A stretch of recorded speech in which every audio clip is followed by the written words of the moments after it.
So we start with a piece of card measuring 12 inches by 3 inches. And we find the center point at 6 inches and mark it, then measure 2 inches from the top on both sides. Then we cut the card to create a peaked shape. Then we're going to trace that shape onto a piece of decorative scrapbook paper and then cut that out also. We're going to punch some holes on both ends of the card, and it's probably a really good idea to punch the scrapbook paper at this point too. To create some texture onto the background, I'm using a piece from Gina's Texture Fiesta Sheets and applying a liberal layer of golden gel medium. I'm spreading it out with a piece of folded cardstock. If you want to preserve your texture sheets to use again and again, it's a good idea to coat them with something like marine varnish. So when that background has dried, I start to layer pieces on top of it. And I'm using Gina's Feathery Flourishes set. And when I'm placing them, I'm just considering where those holes are. I don't want to cover them up.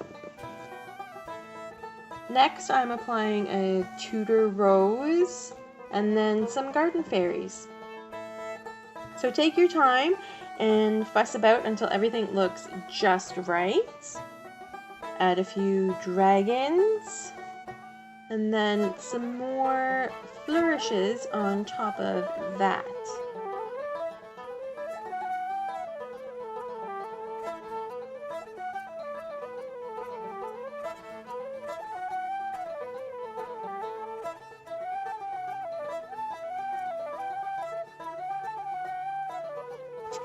Now apply some white acrylic paint.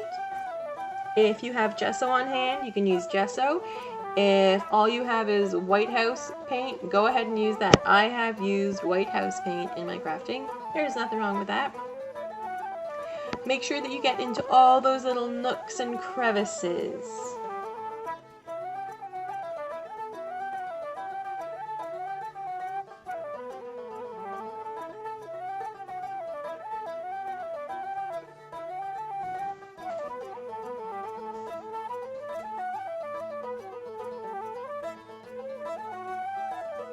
While your piece is still wet, you'll want to bend it a little bit and you'll be able to see where you need to add a little bit of extra paint. But this also eases the paper fibers, allowing you to be able to wear the crown later on, creating that sort of rounded shape. And we want a nice finished back, so let's paint that white also.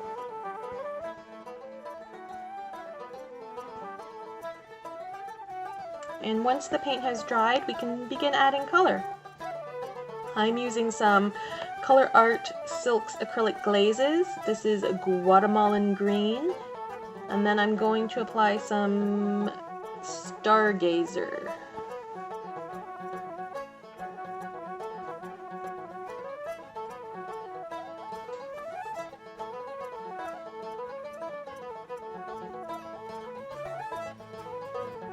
So next I splash on some Twinkling H2O's Shimmering Watercolors. That's from Color Art also. Then I'm going to spritz with a little bit of water and I'm going to dab the excess.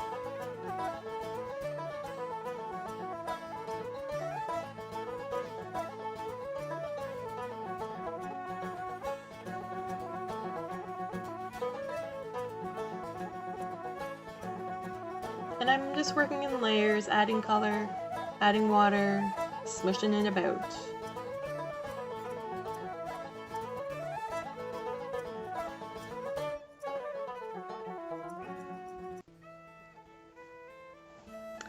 Then using my finger, I'm applying some Emperor's Gold for a little bit of shimmer and glistening.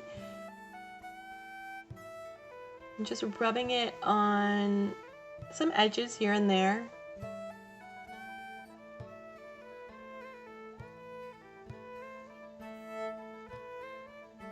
So before finishing up the front, I want to clean up the back a little bit, and I'm applying a layer of white glue. I'm just spreading it out with a piece of card, making a nice, even, thin layer, and then I'm affixing the scrapbooking paper that I cut earlier.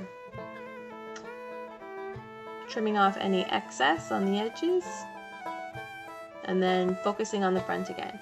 So I'm applying a little bit of white glue to the upper edges of some of my shapes, and I'm going to sprinkle on just a tiny bit of white glitter.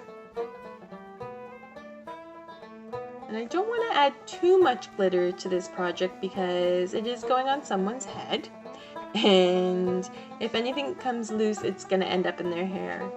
And even though I don't mind having glitter in my hair all day long, some people may not appreciate glitter as much as I do.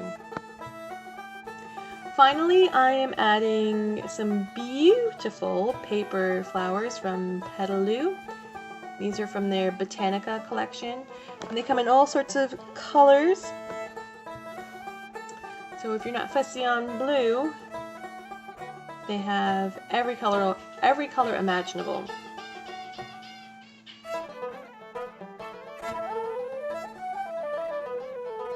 And you can see a lot of my time is just fiddling about and seeing where something should go and how it looks.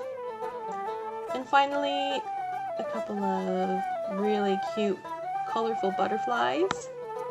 Give it a bit of a bend again. And then you'll want to add a couple of really good lengths of ribbon, or whatever you want to use to tie your crown on your head.